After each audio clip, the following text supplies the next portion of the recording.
It's a happy day here at the cabin. Got a new box. Michael sent it to me from British Columbia. Summerland, British Columbia, exactly. Michael makes wine and he's good at it. And so for me to crack the box open is to see what Michael's done this year. And given that he's a talent, it's to see what one of the great talents in winemaking is doing. I like talent. I certainly like to see what it produces, and I get to see it in the box.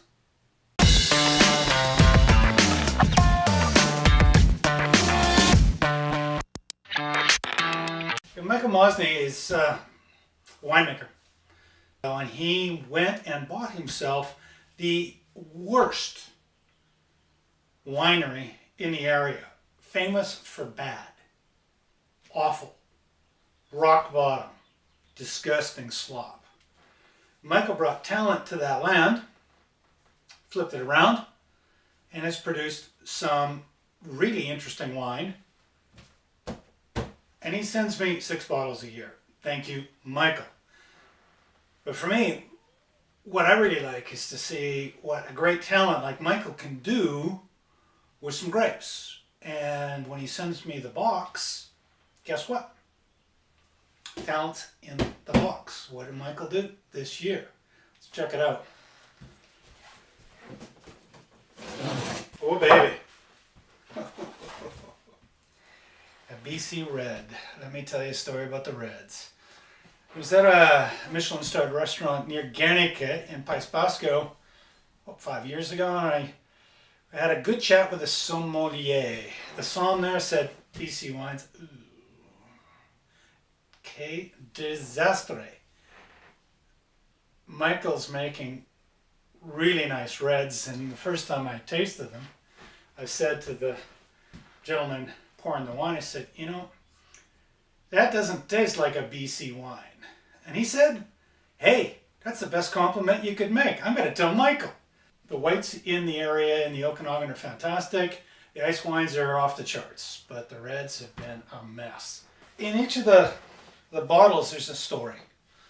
Michael's an organic producer. He uses oak, but he's really careful about producing good quality grapes.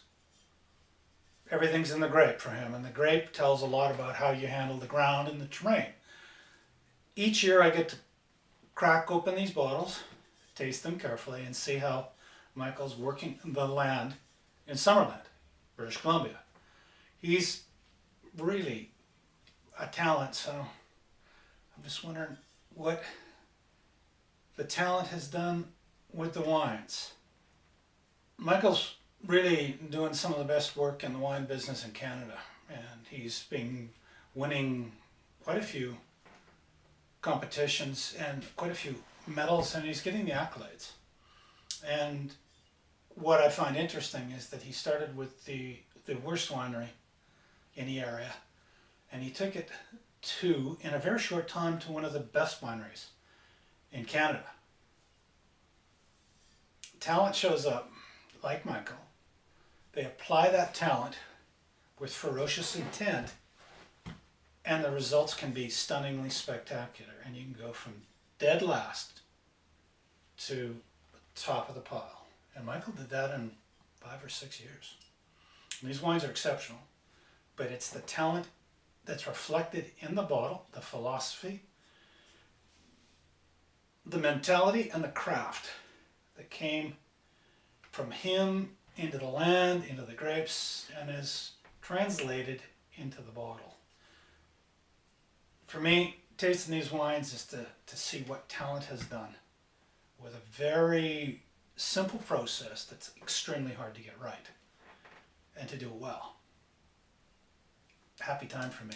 I get to taste talent in a bottle.